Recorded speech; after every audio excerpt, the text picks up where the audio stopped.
Bismillahirrahmanirrahim. Welcome to the 12th session of Energy Resource Management and Utilization. Last session में हमने wind के characteristics के बारे में पढ़ा था। विंड के अंदर एनर्जी या पावर के बारे में पढ़ा था। फिर हमने ये देखा था कि विंड टर्बाइंस या विंड फार्म लगाने के लिए जो साइट होती है, जो लोकेशन होती है, उसको कैसे चूज़ किया जाता है और उसके कैरेक्टरिस्टिक्स क्या होते हैं। आज हम पर्टिकुलरली विंड टर्बाइंस के बारे में बात करेंगे। हमारे जो आज के डिस्कशन टॉपिक्स हैं, ये 6 टॉपिक्स हैं। पहले हम टरबाइन के डिज़ाइन के बारे में बात करेंगे, फिर देखेंगे कि उसके मुख्तलिफ कंपोनेंट्स क्या होते हैं, फिर उसके परफॉर्मेंस के बारे में बात करेंगे, फिर पर्टिकुलरली ऑफशोर विंड टरबाइंस के बारे में बात करेंगे, और उसके बाद विंड टरबाइन इकोनॉमिक्स, और उसके बाद फाइनली लेटेस्ट ट्रेंड्स के बारे में बात करेंगे। तो सबसे पहले विंड टरबाइन डिज़ाइन को देखते हैं। अ, जैसा कि हमने पहले डिस्कस किया था कि विंड टर्बाइंस हिस्ट्री में पहली बार about 1000 years ago Pakistan, Afghanistan और ईरान का जो एडजॉइनिंग एरिया है, उसमें पहली बार इस्तेमाल हुई थी। तो जो उस वक्त से अब तक मुख्तलिफ डिज़ाइंस लोग इस्तेमाल करते रहे हैं, जैसे आपके सामने ये तस्वीर बनी हुई है, इसमें जो नीचे वाले टर्बाइंस हैं ये ड्रैग फोर्स यूज़ कर कर रहे हैं, और ऊपर वाली जो रो है वो लिफ्ट फोर्स यूज़ कर रही है। ड्रैग और लिफ्ट में फ़र्क ये होता है कि सबसे आसान समझने का तरीका है कि आप गाड़ी में बैठे हों और ड्राइव करने वाले को ऐसा नहीं करना चाहिए। कोई बंदा साइड पे या पीछे बैठा हो तो वो अपना हाथ अगर शीशे से बाहर निकाले, तो अगर अपने हाथ को वो वर्टिकली स्ट्रेट रखेगा तो उसका हाथ पीछे की तरफ धक्का खाएगा, फुल पीछे चला जाएगा। तो ये इसका मतलब है कि उसका हाथ पीछे ड्रैग हो गया। लेकिन जूं जूं आप अपने हाथ को टिल्ट करते जाएंगे, कोई एंगल देते जाएंगे, तो आपका हाथ पीछे जाने के साथ साथ ऊपर भी उठना शुरू हो जाएगा। तो वो लिफ्ट फोर्स होती है। तो इन दोनों फोर्सेस में ये फ़र्क है कि लिफ्ट फोर्स किसी भी एरोफॉयल को ऊपर की तरफ उठाती है, और ड्रैग फोर्स किसी भी बॉडी को पीछे की तरफ पुश करती है। तो पहले ज़्यादातर ड्रैग फोर्स वाले विंड टर्बाइंस यूज़ होते थे, जिसमें एक एक तरह से हवा को ब्लॉक कर दिया जाता था, और धक्के से घुमाया जाता था पूरी की पूरी टरबाइन को। फिर आहिस्ता आहिस्ता लिफ्ट वाले आने शुरू हुए, जिसमें आप डेरियस टाइप को देख रहे हैं। तो इसमें लिफ्ट और ड्रैग दोनों के कंपोनेंट हैं। ऑब्वियसली जो लेटेस्ट टरबाइंस है उनमें भी इसका मिक्स है, लेकिन लिफ्ट ऑब्वियसली एक मेजर कंपोनेंट होता है। और इसी तरह फिर आप ऊपर देखें, जो स्टैंडर्ड विंड टरबाइन आपको नज़र आ रहे हैं, 3 और 5 ब्लेड वाले, ये हॉरिजॉन्टल एक्सिस हैं, यानी इनका जो एक्सिस है रोटेशन का वो हॉरिजॉन्टल है। बाकी जो हैं ऑलमोस्ट सारे वर्टिकल हैं। तो जो स्टैंडर्ड डिज़ाइन है जिसको आजकल दुनिया में इस्तेमाल किया जाता है, जिसको HAWT या हॉरिजॉन्टल एक्सिस विंड टरबाइन कहते हैं, ये इवॉल्व हुआ है बहुत सारे डिज़ाइंस के बाद, ऑप्टिमाइज हुआ है, इसलिए इसको इस्तेमाल करते हैं। तो आप इसकी शक्ल को ज़रा गौर से देखें, जो आपके सामने तस्वीर है। तो ये एरोफॉयल जो है स्पेसिफिकली मुख्तलिफ इसके अंदर विड्थ्स हैं, और इसमें कर्व्स दिए हुए हैं एक सिंगल ब्लेड के अंदर।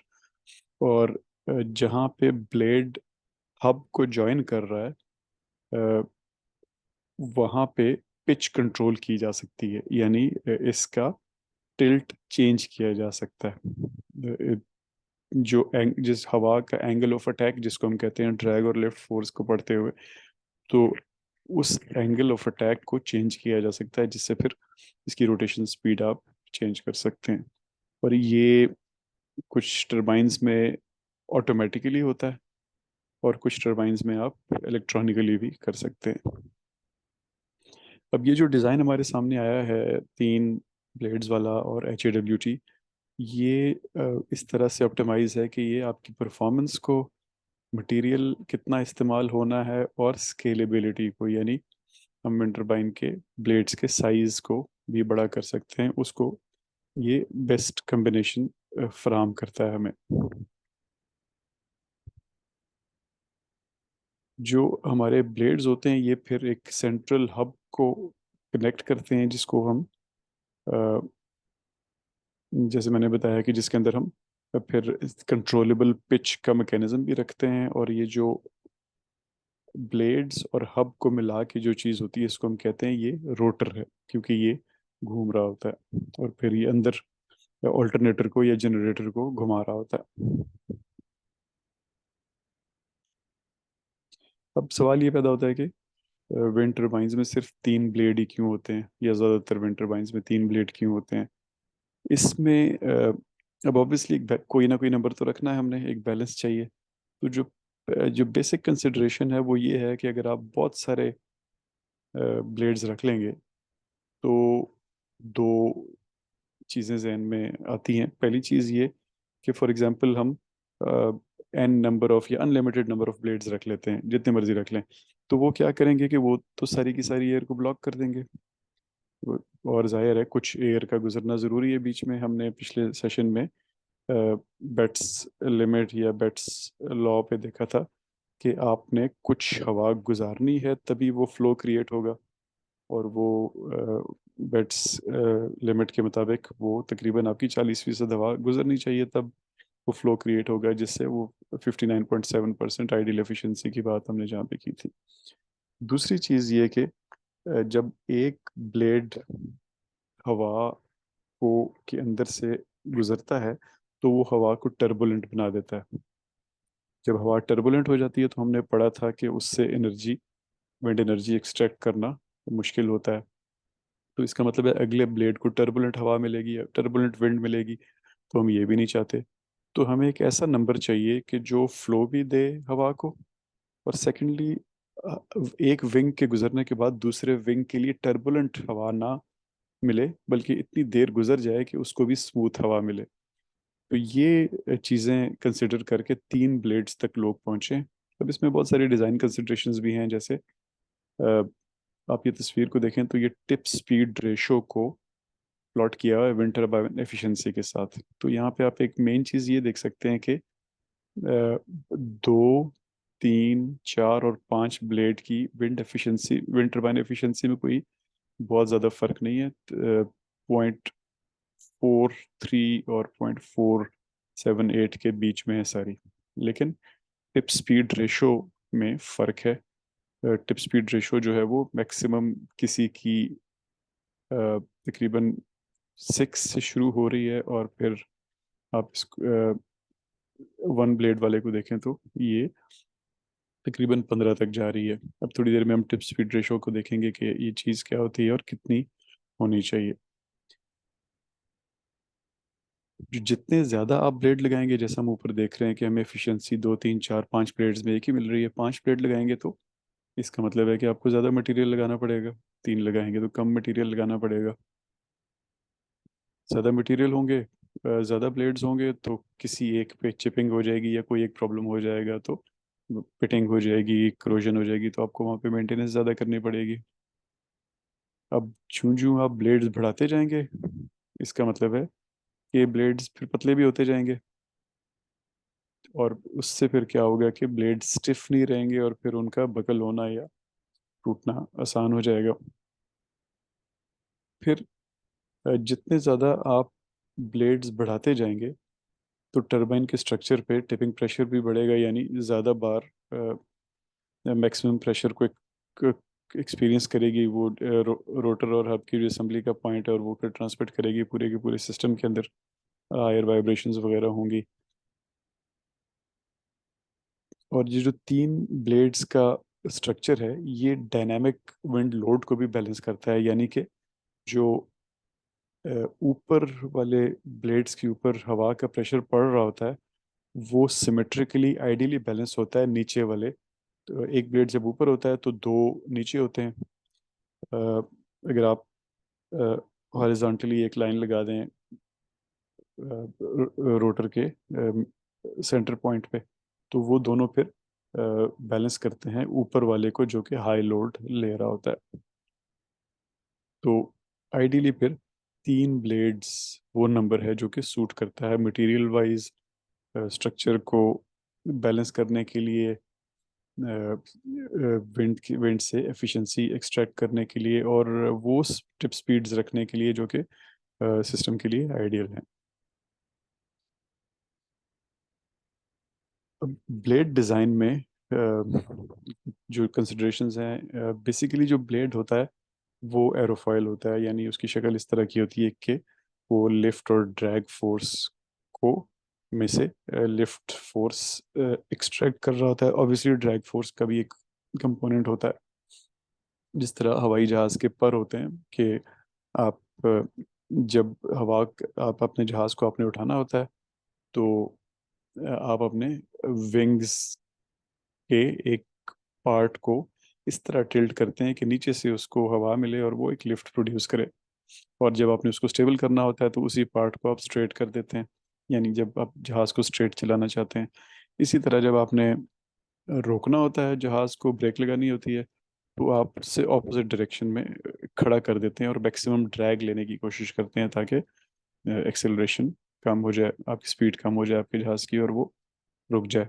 तो ये सब करने के लिए ऑब्वियसली आपको एक हाईली इंजीनियर्ड एरोफॉयल चाहिए होता है, ताकि आप ये आइडियली ये सारी चीज़ें अचीव कर सकें। हाईली इंजीनियर्ड का मतलब है कि उसका डिज़ाइन भी बहुत सारे एक्सपेरिमेंट्स के बाद आइडियल लेवल पे आपने लाना है, और उसका मटेरियल भी आपने बहुत सारे एक्सपेरिमेंटेशन के बाद वो वाला यूज़ करना है जो आपको आपकी सारी रिक्वायरमेंट्स पूरी करे। तो जो आपके टरबाइन ब्लेड्स होते हैं वो आपके रोटर को पुश करते हैं, यानी ब्लेड्स रोटर को पुश करते हैं। खुद वो हवा से लिफ्ट ले रहे होते हैं, लेकिन रोटर को पुश करते हैं, जिससे रोटर गोल गोल घूमता है। अब आपके ब्लेड की करेक्टरिस्टिक्स आपको क्या चाहिए? ऑब्वियसली आपको एक ऐसा ब्लेड चाहिए जिसका वजन कम हो, क्योंकि जब उसका वजन कम होगा तो वो हवा में से जो एनर्जी है उसको अपने आप को घुमाने में ज़्यादा नहीं लेगा, बल्कि रोटर को घुमाने में, और ऑब्वियसली जिससे फिर अंदर अल्टरनेटर या जनरेटर घूमेगा, उसको घुमाने ज़्यादा एनर्जी वहाँ पे जाएगी। फिर आपको ये स्ट्रांग भी चाहिए कि ये मुख्तलिफ जो इन्वायरमेंटल कंडीशंस हैं उनको विदस्टैंड कर सके। स्टिफ भी चाहिए, क्योंकि अगर ये बकल होगा तो फिर वो एनर्जी एक्सट्रैक्ट नहीं कर सकेगा हवा से। आप इसको फटीग रेजिस्टेंट भी होना चाहिए, क्योंकि इसने बार बार घूमना है, बार बार एयर से एयर के अंदर स्ट्राइक करना है। एयर के अंदर मुख्तलिफ फैक्टर्स होते हैं जो कि जो फटीग दे सकते हैं इसको। बेसिकली डिफरेंशियल्स, हवा के एयर प्रेशर के डिफरेंशियल्स होते हैं जो इसको फटीग कर सकते हैं। फिर आपको फ्रैक्चर टफनेस भी चाहिए ताकि ये टूटे ना।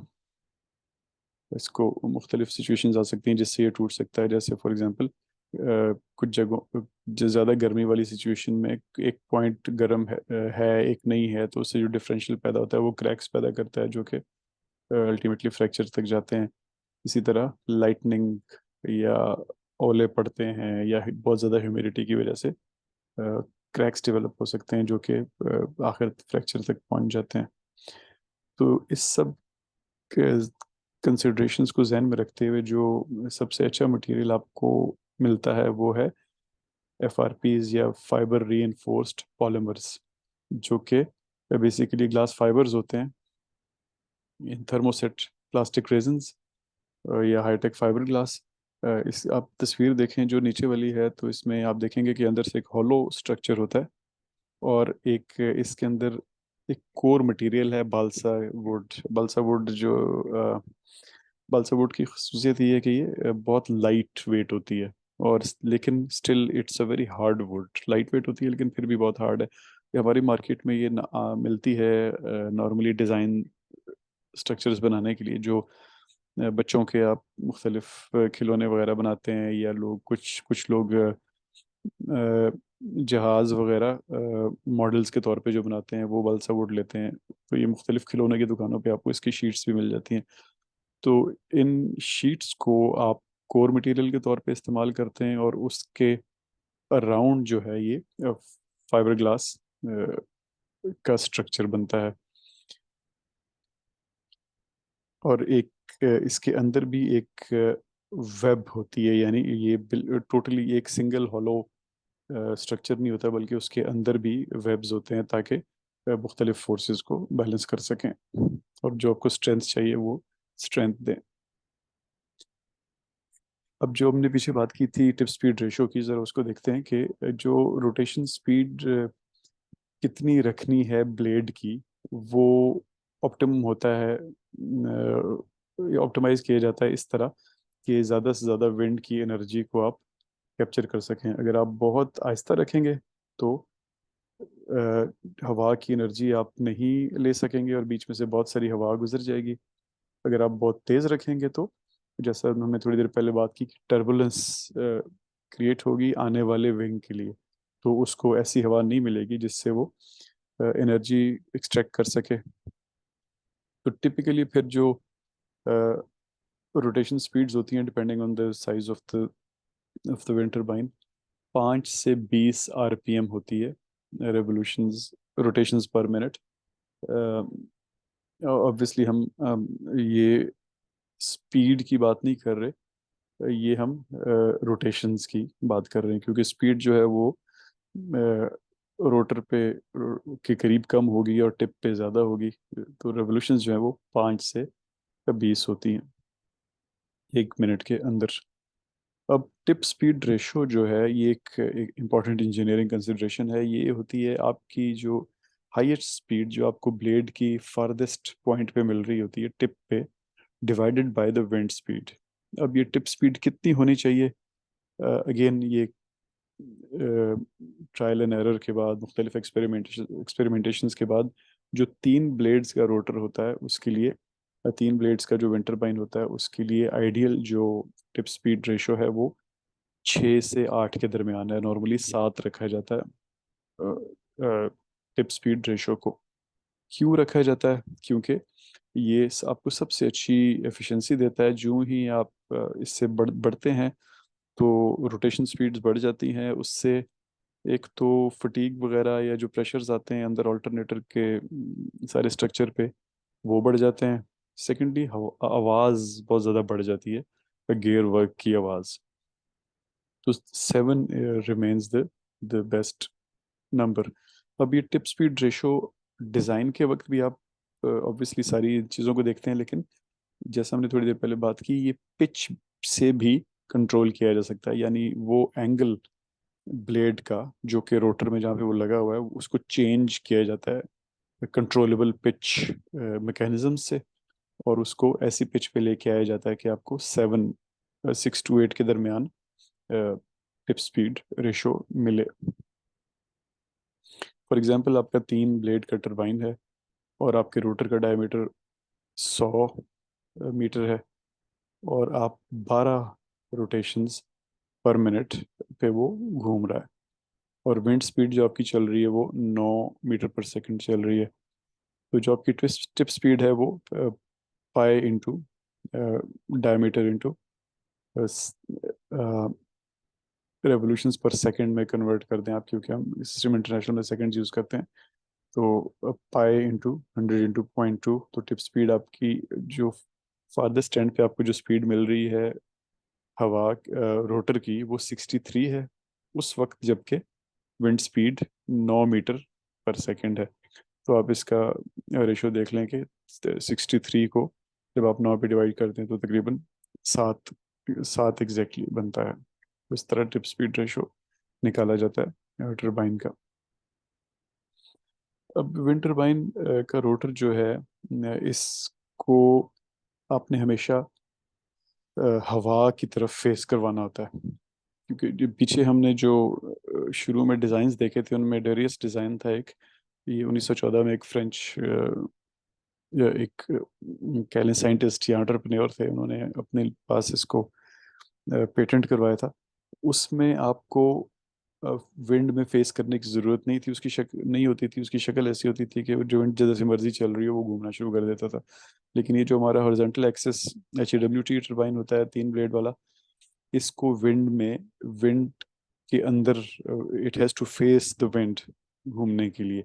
तो उसके लिए आपको एक यॉ मैकेनिज्म चाहिए होता है रोटर में, आपके हब असेंबली के बिल्कुल पीछे, जो कि उसका काम ये होता है कि वो सेंस करता है कि हवा किस तरफ चल रही है, और एक मोटर होती है जो घुमा के उसको हवा की तरफ उसकी शक्ल कर देती है। फिर आपको ब्लेड की पिच कंट्रोल, जैसा हमने थोड़ी देर पहले बात की, कि कर सकते हैं आप, और आपने पिच इतनी रखी होती है कि मैक्सिमम पावर आउटपुट वो आपको दे, यानी टिप स्पीड रेशो बेस्ट दे वो आपको। तो उसके लिए फिर ऑब्वियसली अंदर कंट्रोल मैकेनिज्म लगा होता है और मोटर्स के थ्रू इस पिच को कंट्रोल किया जाता है। और थर्डली, आपका जो रोटर है, इसको, रोटर का मतलब कि हब और ब्लेड्स, इसको परमानेंटली ऐसे टिल्ट किया होता है कि ये ऊपर से, यानी उसकी जो ऊपर वाली साइड होती है वो थोड़ी 90 डिग्रीज वर्टिकल से थोड़ा सा पीछे की तरफ जा रही होती है, और जो नीचे वाली साइड होती है वो थोड़ा सा अपने जो आपका टावर है उससे दूर होती है। उसकी उसकी वजह क्या है? सबसे पहले कि ब्लेड अगर बेंड हो जाए, बेंड हो किसी भी वजह से, तो वो कवर कर ले उसको, और उसको जाके टावर के जो आपका टावर है उसको जाके ब्लेड्स हिट ना करें। तो आपको यॉ भी चाहिए होती है, पिच भी चाहिए होती है, और टिल्ट भी चाहिए होती है। टिल्ट परमानेंट होती है, उसके लिए किसी मैकेनिज्म की ज़रूरत नहीं होती। बाकी दोनों के लिए आपको यॉ के लिए भी एक कंट्रोल मैकेनिज्म रखना होता है, और पिच के लिए भी कंट्रोल मैकेनिज्म रखना होता है। अब जो आपके टावर के डिज़ाइंस हैं, बेसिकली दो डिज़ाइन इस्तेमाल होते हैं। एक स्टैंडर्ड ट्यूबुलर डिज़ाइन है, ट्यूब की तरह का डिज़ाइन, जो कि आप स्टैंडर्ड विंड टर्बाइंस में देखते हैं। इसके फ़वाइद क्या हैं कि जो आपकी रोल्ड स्टील होती है रोबस्ट है, और कंप्रेशन और टेंशन, यानी आप इसको अगर कंप्रेस किया जाए, जो ऐसी सिचुएशन में हो सकता है कि एक टरबाइन के टावर को ऊपर से तेज हवा मिले, तो वो पीछे की तरफ जब दबेगा तो वो कंप्रेशन होगी, और टेंशन उस वक्त होगी जब नीचे की तरफ उसको वो वहां से वापस आ रहा होगा। तो इन दोनों में ये रोबस्ट होता है और स्ट्रांग रहता है। सेकेंडली, इसका फ़ायदा ये है कि आपने बहुत सारी वायरिंग गुजारनी होती है, वर्कर्स ने सीढ़ियों से ऊपर चढ़ना होता है, तो अगर हवा तेज़ चल रही हो या बारिश हो या कोई भी हेल वगैरह हो, तो उसके वो चीज़ें अंदर होती हैं और प्रोटेक्टेड होती हैं, वो एक्सपोज नहीं होती इन्वायरमेंट को। नुकसानात इसके क्या हैं कि आपको ये बनाने के लिए ऑब्वियसली फिर स्पेशल रोलिंग मैकेनिज्म्स चाहिए, बड़ी फैक्ट्री चाहिए। आप जैसा आप पिछली दफ़ा पिछले लेक्चर में हमने साइजेस में देखा था कि इसके डायमीटर्स बहुत बड़े बड़े होते हैं रोलर्स के। तो आप इसको साइट पे रोल नहीं कर सकते। रोलिंग फैक्ट्रीज जो है वो काफ़ी, जैसे पाकिस्तान में बड़ी रोलिंग फैक्ट्रीज या कराची में है या टेक्सला के अराउंड है, तो फिर आपको ट्रांसपोर्टेशन करनी मुश्किल हो जाती है। फिर इसको पार्ट्स में रोल किया जाता है, तो फिर आपको वेल्डिंग भी करनी है, और ये भी देखना है कि कहीं पे डिफॉर्मेशन ना हो जहाँ पे वेल्डिंग हो रही है। फिर आपको इंस्टॉल करना है जब ये, यानी एक सेक्शन के ऊपर दूसरा सेक्शन लगाना है, तो फिर आपको पावरफुल क्रेन्स चाहिए होंगी इसको इंस्टॉल करने के लिए। और चूंकि ये सॉलिड क्रॉस सेक्शन है, इसके अंदर से हवा गुजर नहीं सकती, तो फिर आपको विंड लोडिंग ज़्यादा होती है इसके ऊपर, और स्ट्रेसेस और मुख्तलिफ़ किस्म के और स्ट्रक्चरल इश्यूज इसमें आ सकते हैं। दूसरा डिज़ाइन जो है वो लेटिस डिज़ाइन कहते हैं उसको। लेटिस फ्रेमवर्क, जो हमारे स्टैंडर्ड खंबे हम देखते हैं बड़े वाले जो लगे होते हैं 11,000 या उससे भी ऊपर वाले केवी के जो खंबे हमें नज़र आते हैं। इसका फ़ायदा क्या है कि स्टैंडर्डाइज्ड स्टील कंपोनेंट्स हैं, और आप इनको ला के साइट पे असेंबल कर सकते हैं इजीली, क्योंकि ये बोल्टेड होते हैं। और बड़ा फ़ायदा ये है कि इसकी कॉस्ट बहुत कम होती है। ऑब्वियसली मटेरियल आप देखें तो वहाँ पे बहुत ज़्यादा मटेरियल इस्तेमाल था, सारे का सारा कवर किया हुआ था, यहाँ पे उसका आधे से भी कम मटेरियल होता है, और आपको वेल्डिंग की कम रिक्वायरमेंट होती है बोल्टिंग से, और दूसरे जॉइनिंग मैकेनिज्म्स यहाँ पे इस्तेमाल किए जा सकते हैं। इसी तरह चूंकि इसका साइज़ कम है, तो फिर इसको ट्रांसपोर्ट करना भी सस्ता और आसान होता है, और असेंबल करना भी आसान होता है। और डिज़ाइन की फ्लेक्सिबिलिटी भी है कि आपने इसके अंदर कितने बार्स रखने हैं वो आप चेंज कर सकते हैं डिपेंडिंग ऑन जो जिस जगह पे आप लगा रहे हैं, या वहाँ पे हाई विंड्स हैं या नहीं है। और चूंकि ये ओपन है, इसके अंदर से हवा गुजर सकती है, तो विंड लोडिंग भी नहीं होती है, इसके ऊपर बहुत कम होती है। नुकसानात क्या हैं इसके? ऑब्वियसली आपको असम्बलिंग करनी पड़ेगी। सेकेंडली, प्रोटेक्शन नहीं है वर्कर्स के लिए और केबलिंग के लिए और बाकी इक्विपमेंट के लिए जो इसके अंदर लगनी है। और थर्डली, ये नीचे से फैला हुआ होता है काफ़ी ज़्यादा, तो उसके लिए आपको ज़्यादा एरिया चाहिए।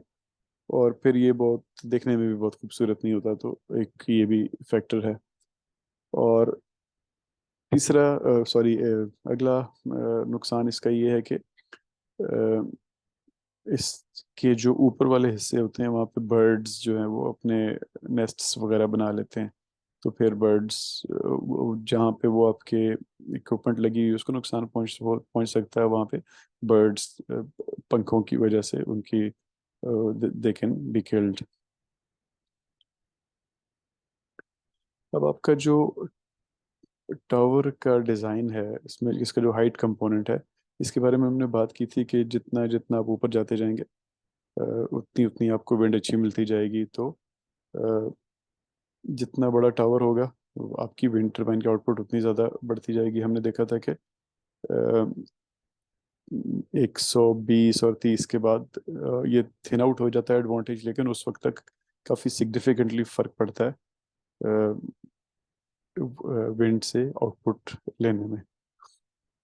तो नॉर्मली जो आप अपने टावर की हाइट रखते हैं वो ब्लेड से 2 to 3 टाइम्स रखते हैं। यानी ब्लेड अगर 100 मीटर का है तो टावर आपका 200 से 300 मीटर तक का होता है। तो जूं ही लेकिन मसला ये होता है कि जूं ही आप डबल करते हैं टावर की हाइट, यानी 10 मीटर से 20 मीटर किया, तो डायमीटर डबल होता होता जाता है।